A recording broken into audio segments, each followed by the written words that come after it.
Hello everybody, myself Dr. Shivkumar Bisurapur, Associate Professor, Department of Study in Education and Deputy Registrar Evaluation, Karnataka State Akkamadevi Women's University, Vijayapura. Today we shall discuss about behaviorism. So what is behaviorism all about? Let us see. Behavioral psychology is the study of external behavior. Please note this: external behavior. Behavior is objective and observable, whereas what goes on in one's mind can never really be known or measured. That is, the mind is a black box. Behavior is the response of an organism to stimuli. Now, coming to the history of behaviorism, Pavlov in 1927, a Russian psychologist, discovered classical conditioning in dogs.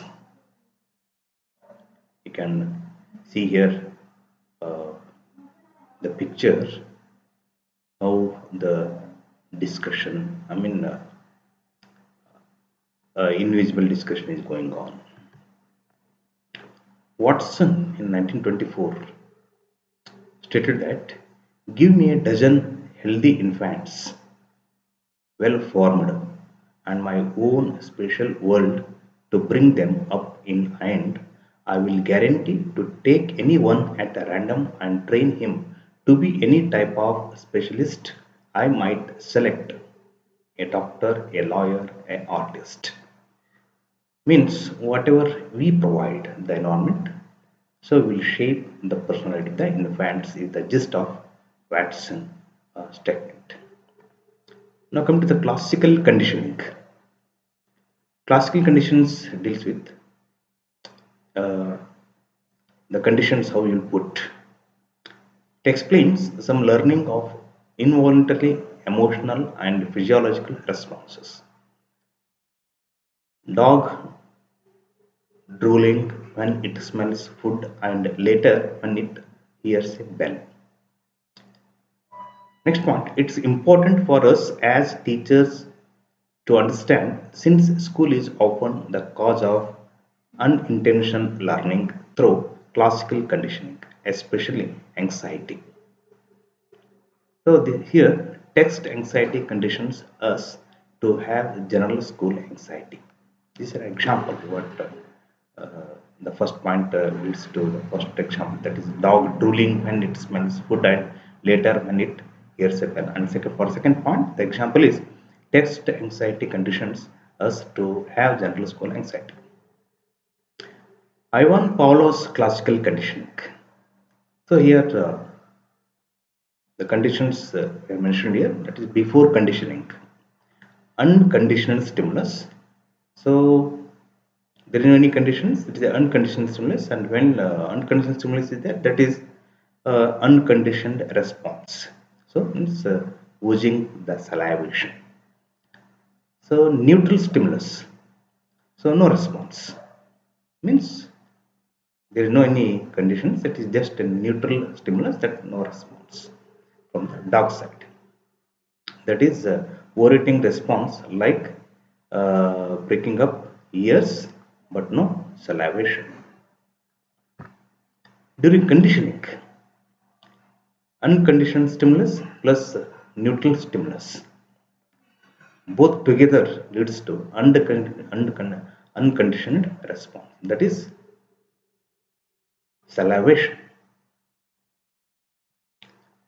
After conditioning, if you introduce conditioned stimulus, then it leads to conditioned response, that is salivation. Conditioned response, that is CR, is salivation.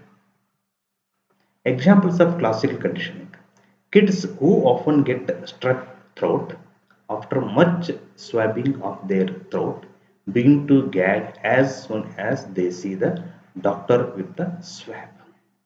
Second point, hearing a teacher, roommate, boyfriend, girlfriend say to you, "We need to talk." Upon hearing this phrase, your stomach flutters. The point is we learn to associate a stimulus with a response, and eventually our body does this automatically in the presence of the stimulus. Our response is involuntary. So next point, classical conditioning can face extinction where the learning is undone. That is, this can happen naturally. The dog stops getting meat when music is played, or can happen through some type of therapy in the case of severe anxiety reaction. That's example, people who are afraid to fly. Remember, classical conditioning is more than forming an association. It is an involuntary physiological response. Classical conditioning in the classroom. How it plays a role in classroom.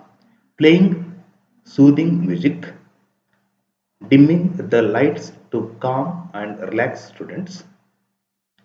Second point, unintentional classical conditioning. That is test anxiety, math anxiety, public speaking anxiety, general school anxiety.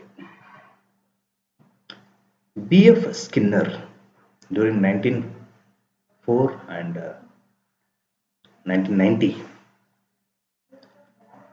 American psychologist, influential from the 1930s, 60s, developed operant conditioning.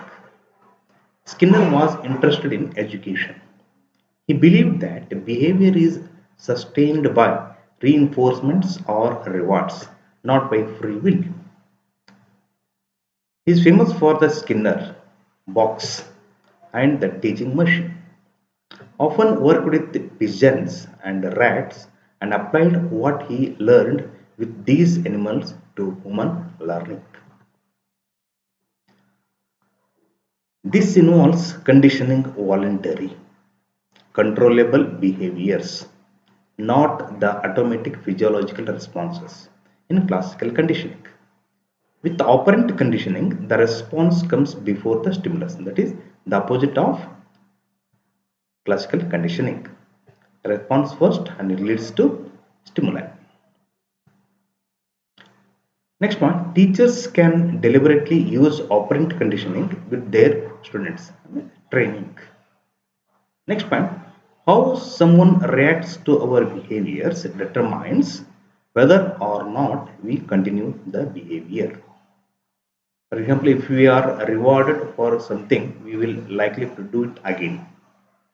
Do you do this as a teacher? That's what the question will put. Now, schematic representation here, positive reinforcement, presence of pleasant stimulus, and negative reinforcement, absence of unpleasant stimulus. That both are leads to behavior increases. And punishment, presence of unpleasant stimulus, which leads to downfall of or behavior decreases. Consequences for behaviors. Positive reinforcement. You behave in a certain way that results in a reward, and as a result, you are more likely to repeat that behavior. Negative reinforcement. You behave in a certain way that results in the removal of something unpleasant, and as a result, you are more likely to repeat that behavior. For example, doing a paper early. In both cases, something happened that you saw as good, and as a result, you exhibited the behavior more. Punishment, a consequence that follows a behavior so that you do the behavior less often in the future. Punishment can involve adding something, that is, paying a fine, staying after school, or involve removing something you like, losing recess time, leaving your friends. In both cases, adding something or removing something you perceive it as bad, and as a result, you exhibit the behavior less. Difference between negative reinforcement and punishment. Negative reinforcement. Something unpleasant is removed, and as a result, you are more likely to do it again. That is, something happened that was good. Punishment. A consequence happens that you don't like and you are less likely to do it again. The punishment can add something or take something away. Something happened that was bad. Shaping new behaviors.